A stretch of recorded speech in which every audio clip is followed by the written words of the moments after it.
education in the various sectors of our society that can help us to curb the nature of mankind. Putting a criminal behind bars hardly reduced him.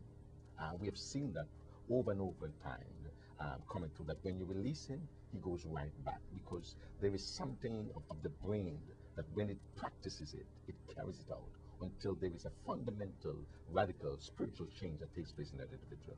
So I would support greatly that the judicial government should offer and recommend to those in the educational system and those in the political systems the measure of enforcing education, providing educational educational programs, and opportunities where that our young people can be taught different.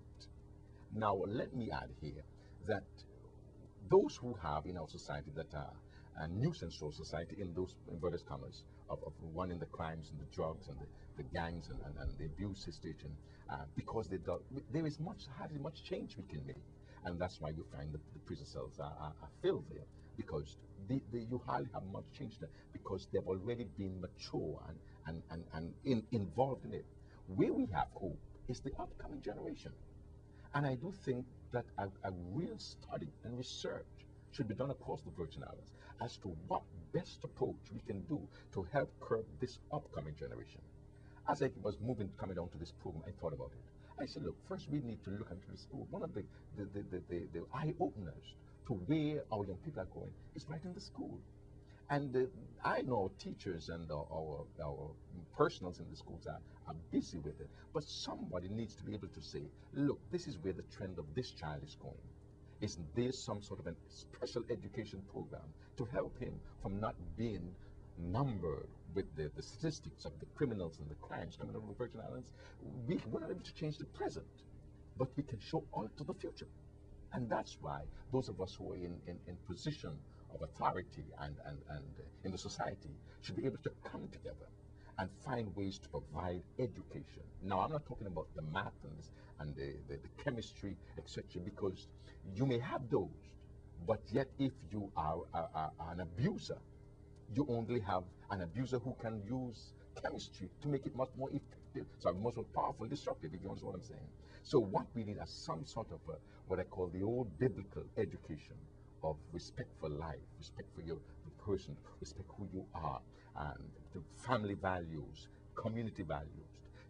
That sort of education to persons who are bent towards that from early childhood. We can save them. We can cut the crime in half, or even low, I must say, by simply bringing about proper education to the upcoming generation. Well, Pastor James, we're going to pause quickly because the show is called Answers and Solutions, and we've taken our cameras out to the street and talked to many of the people in our community and what they feel, so they can have an expression and their thoughts on some of the issues facing or plaguing our community. Let's take a look.